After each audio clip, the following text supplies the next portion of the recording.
saludar una vez más a los televidentes de Mi Tierra Televisión y agradecer a los directivos de este medio su invitación para que hablara de algún tema de actualidad donde se implicara lógicamente la fe cristiana, su moral. Y en este sentido, ya que me dedico en una de tantas obligaciones eclesiales a las nulidades matrimoniales como defensor del vínculo, fiscal de la diócesis, pues he pensado en enfocar este tema, pero conduciéndonos al inicio de todo, que es el noviazgo. Es cierto que si nosotros estudiamos las estadísticas que últimamente están saliendo a la luz sobre los matrimonios, las rupturas, pues nos tendríamos que llevar las manos a la cabeza. En Canarias ya hay más divorcios que matrimonios y es algo que en líneas generales poco a poco va a ser una realidad en toda la geografía nacional española. Y nosotros nos hemos de preguntar dónde está la raíz de este mal, porque es un mal. Toda ruptura, todo enfrentamiento que pueda socavar la integridad del matrimonio, de la familia y por tanto con las consecuencias sobre los hijos, no deja de ser algo que nos tendría que preguntar y preocupar sobre los fundamentos de ese matrimonio, de esa familia que se socava.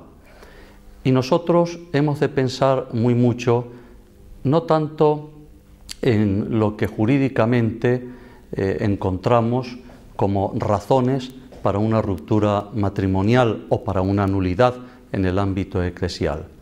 ¿Y por qué digo esto? Porque ciertamente explicaciones, causas, las podemos encontrar, hallar en muchas tipificaciones en lo que nosotros llamamos capítulos de nulidad. La falta de libertad, para que un consentimiento sea válido, no esté viciado, tiene que ser libre. Por tanto, las dos personas, hombre y mujer, que contraen, tienen que sentir toda esa plenitud de su decisión sin ninguna presión, sin ninguna amenaza, bien sea de persona o bien sea por causa de alguna circunstancia, un embarazo previo. También se habla mucho en nuestro tiempo de la inmadurez de los jóvenes actuales, aunque realmente la inmadurez está ya salpicando a todas las edades. Dicen los psicólogos que se empieza a madurar a los 25 años, tal y como está concebida la sociedad actual con tanta protección a aquellos que se quedan viviendo en casa hasta los 40 años. Pero la realidad es que, aunque también es una de las causas fundamentales de nulidades y de fracasos, porque el inmaduro es incapaz él mismo de un compromiso serio, permanente, de una renuncia, de una voluntad de entrega, lo cierto es que nosotros hemos de retrotraernos, como dije al principio, a otras causas distintas. Estas son, digamos, aquellas que denotan ya la enfermedad. Igual que podíamos hablar de las incapacidades derivadas de la naturaleza psicológica. Es decir, hay personas que a partir de una determinada edad se les puede descubrir algo que permanecía oculto anteriormente, un trastorno bipolar, una esquizofrenia. Pero no es eso lo que yo quiero hoy precisamente decirles a ustedes, ni centrarme en ello, sino en el noviazgo. Aquel que tiene un buen noviazgo, que sabe fundamentar en sólidos pilares su relación antes del matrimonio, ese tiene muchas más posibilidades de un matrimonio unido y feliz. Sin embargo, nosotros somos conscientes de que al noviazgo se le está quitando importancia, se le está reduciendo en la mentalidad general de nuestros jóvenes a un simple filtreo, a una relación que, como es temporal, no tiene mayor trascendencia, y que simplemente es una etapa que hay que quemar, pero que no proyecta su naturaleza sobre el futuro matrimonio. Y estamos equivocados. Lo dije y lo repito, un buen noviazgo debe ser causa en el futuro de un matrimonio unido y feliz. Por tanto, el noviazgo no es algo sin importancia, no es algo sin trascendencia, sino una relación que hay que cuidar con detalles, sensiblemente. El futuro matrimonio depende de cómo entendamos nosotros esa relación de noviazgo. Pensar que en nuestra sociedad se fomenta mucho el egoísmo. Las relaciones interpersonales tienen una llamada de posesión y el noviazgo debe educarnos a un matrimonio que es entrega total, donación total del uno al otro. Estamos acostumbrados a decir tomo posesión. No, no, no, toman posesión de mí. Yo me entrego con todas las renuncias que sean necesarias.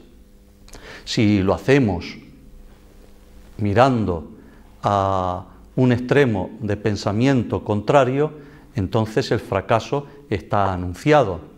Yo me caso para satisfacer mis placeres o yo realizo un noviazgo simplemente para pasar un buen rato.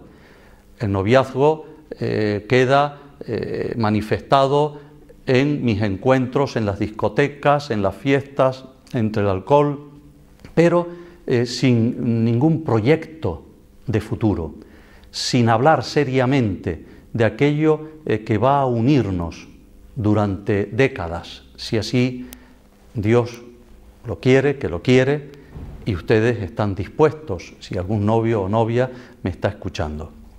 Por tanto, hay que recuperar el sentido principal del noviazgo como ese conocimiento mutuo, ese conocimiento en las profundidades, ese saber del alma de la otra persona, su interioridad. Desgraciadamente somos conscientes de que muchas parejas a lo primero que se dedican es al encuentro carnal. Se conocen y a la semana ya están dedicándose a aquello que llaman hacer el amor, que no es así.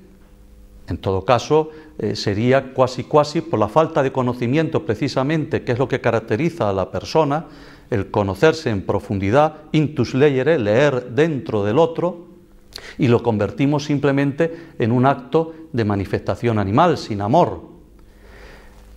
El amor requiere tiempo, el amor requiere paciencia, el amor requiere de ese conocimiento que me lleva precisamente a querer a esa persona con sus defectos, con sus límites, con sus cualidades, con sus carismas, con sus características personales.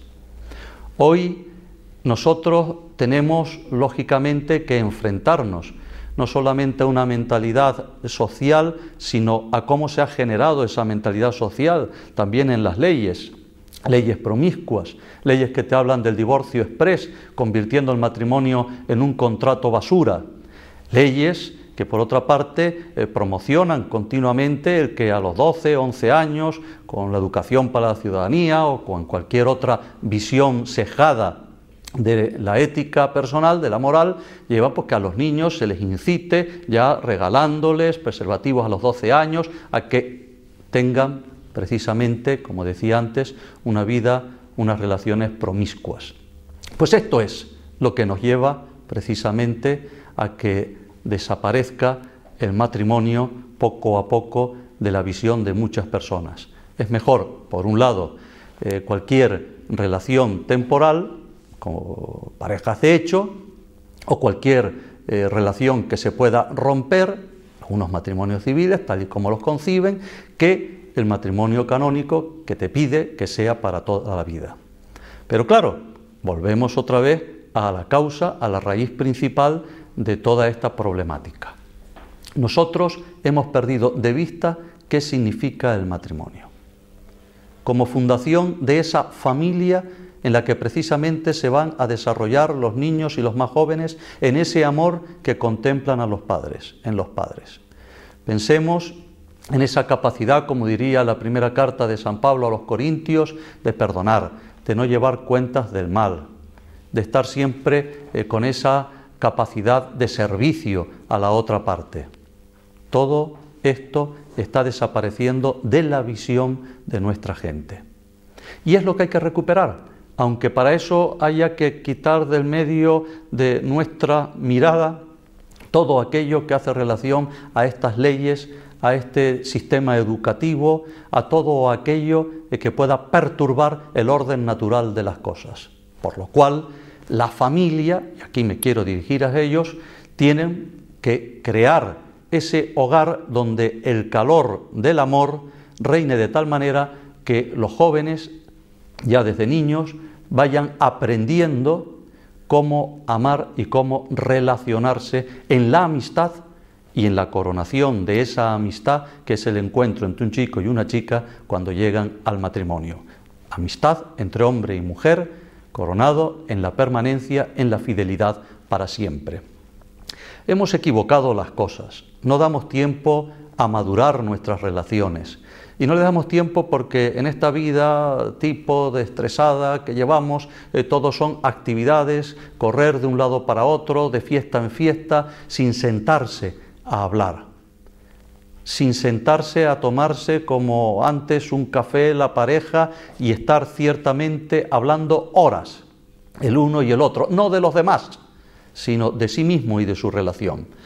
Y en ese conocimiento puede surgir ciertamente una ruptura, pero siempre será menos traumática que la posterior en una unión matrimonial o en una unión que ya tiene descendencia y por tanto con una complicación que se proyecta en terceras personas. Hay que cuidar mucho el noviazgo y hay que cuidarlo desde esa perspectiva de entender que una relación de noviazgo no tiene por qué tener intimidad sexual. Eso es una gran equivocación. Miren, no me voy a ir a estadísticas, aunque las hay, y yo las manejo continuamente, de que aquellos que llegan vírgenes al matrimonio tienen más éxito que los que no llegan vírgenes, que aquellos que a lo mejor se han dedicado a estar de maceta en maceta, que han dedicado toda su vida a ir cambiando de pareja, no se acostumbran a esa palabra que cité antes, la fidelidad. Sin embargo, un noviazgo bien construido nos lleva a entender la intimidad sexual, el encuentro carnal, como una coronación de años de conocimiento espiritual. Dice, no, es que la Iglesia está contra el sexo, todo lo contrario. Quien está contra el sexo son aquellos legisladores y aquellas personas que lo banalizan, considerándolo un acto simplemente biológico, de puro placer, sin tener en cuenta que el sexo implica mucho más, porque es esa persona que se ofrece a la otra. Por tanto, de ofrecerte tienes que conocer. Tiene que haber antes una intimidad espiritual. Y ese es el noviazgo.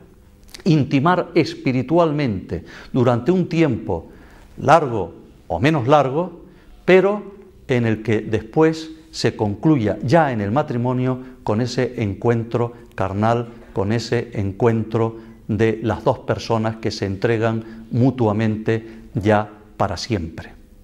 Pues no lo olvidemos, porque ese encuentro espiritual es precisamente lo que va a fundamentar el éxito del próximo matrimonio. Decimos muchas veces que se han separado porque se acabó el amor. El amor no se acaba. El amor es eterno porque Dios es amor. Se puede acabar algunas manifestaciones del amor. Lo que pasa es que nosotros hemos olvidado la voluntad y la razón como complementos de la pasión. Hemos olvidado el estar precisamente enfriándonos un poco de la cabeza para pensar por qué hacemos las cosas y qué es lo que queremos. Destrucción de niños, destrucción de familias, jugar con otras personas, con su felicidad.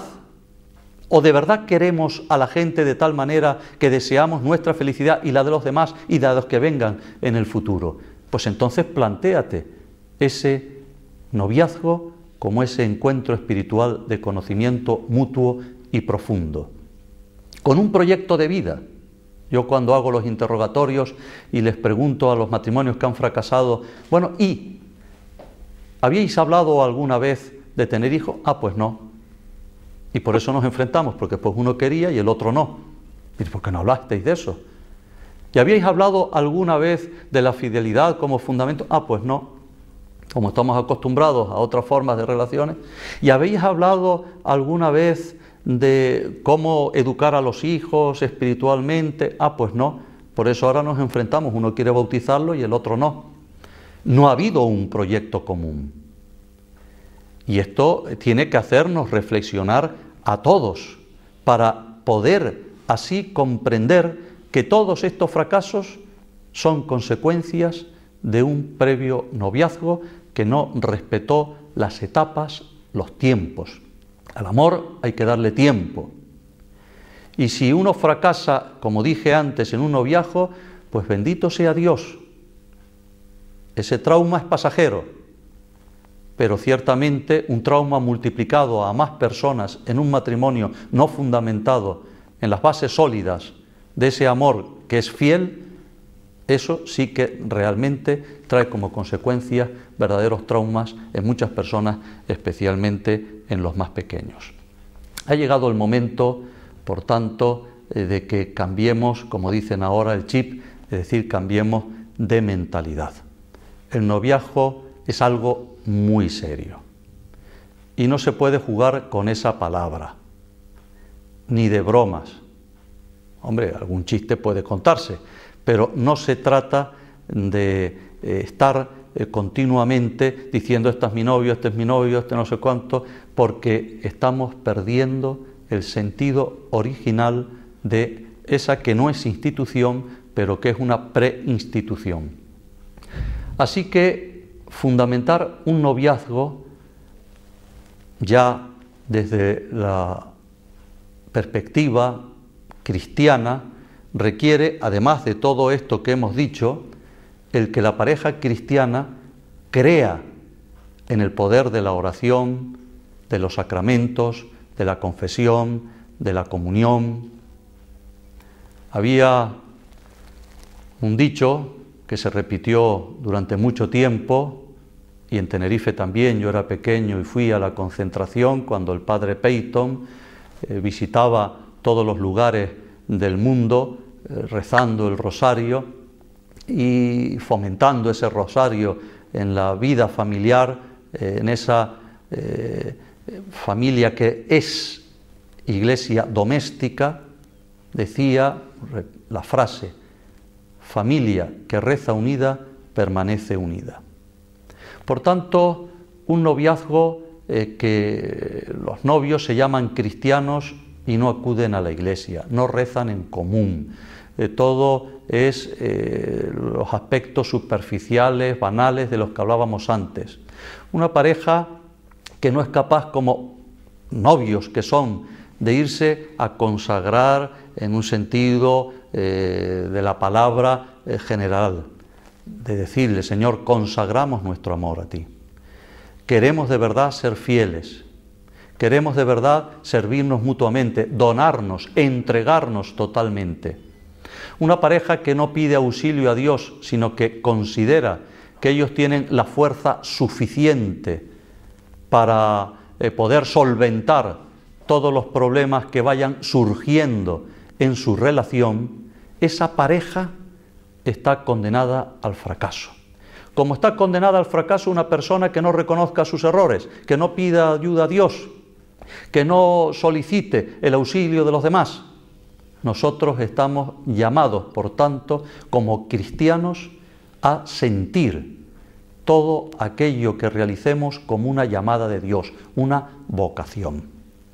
El sacerdocio es una vocación, pero el matrimonio también es vocación. Y el noviazgo es como el seminario de los sacerdotes. Y al igual que a un seminarista no se le ocurriría celebrar misa y ir bautizando a todos los niños que se encuentre por la calle, ni se le ocurriría dar unciones de enfermos, de la misma manera no hay por qué adelantar lo que es del matrimonio al noviazgo. porque quemas una etapa, pero estás quemando también la siguiente etapa. Y la estás quemando porque estás separando lo que debería de ir unido, que es el compromiso permanente, el deseo de no romper nunca, junto a ese encuentro carnal como manifestación ya de un compromiso, como decía antes, para siempre.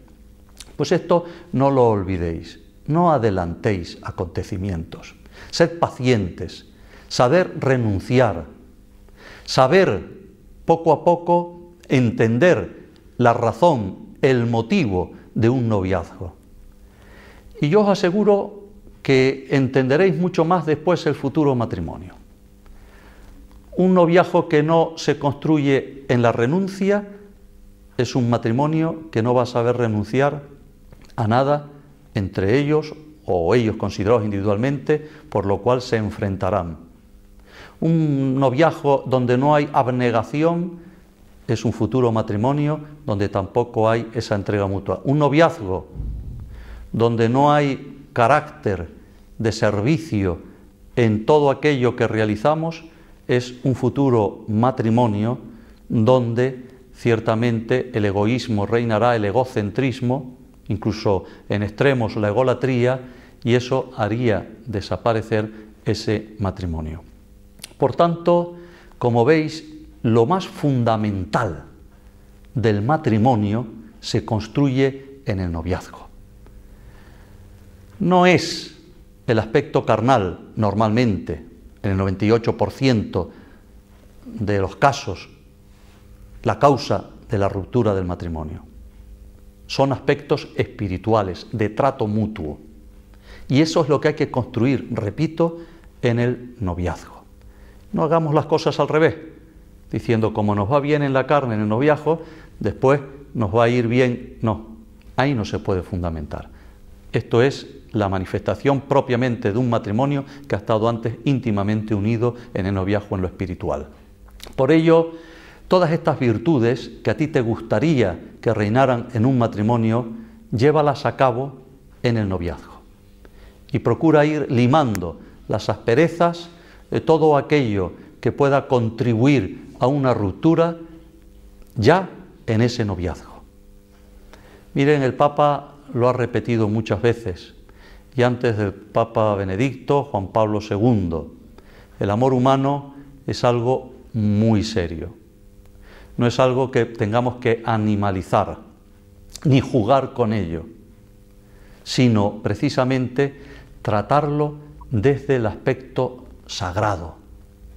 Antes decía que la gente muchas veces pensaba que la Iglesia estaba contra el sexo, todo lo contrario.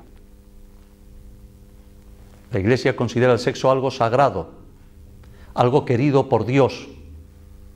Por tanto, cuando en el matrimonio se encuentra una pareja carnalmente, están haciendo lo que Dios quiere, en orden a la procreación y a la mutua asistencia. Y si hemos olvidado eso, habrá que recordarlo, para que no perturbemos con falsedades que tanto se acumulan en la memoria colectiva sobre los principios, sobre las virtudes que la Iglesia reclama a su gente. No es verdad. El sexo es algo tan importante que precisamente por eso está sacralizado por Dios, como manifestación del amor de Jesucristo a la Iglesia, que hace que sea una unidad indisoluble precisamente por su seriedad, por su sacralidad. No nos dejemos confundir. Quien está contra el sexo son los que desde las leyes, desde las legislaciones, lo banalizan. Los que están contra el amor son aquellos que procuran facilitar la destrucción de las familias con leyes inicuas, totalmente vacías de moral, que dicen que quieren arreglar situaciones de hecho cuando realmente las están propiciando en una mentalidad general.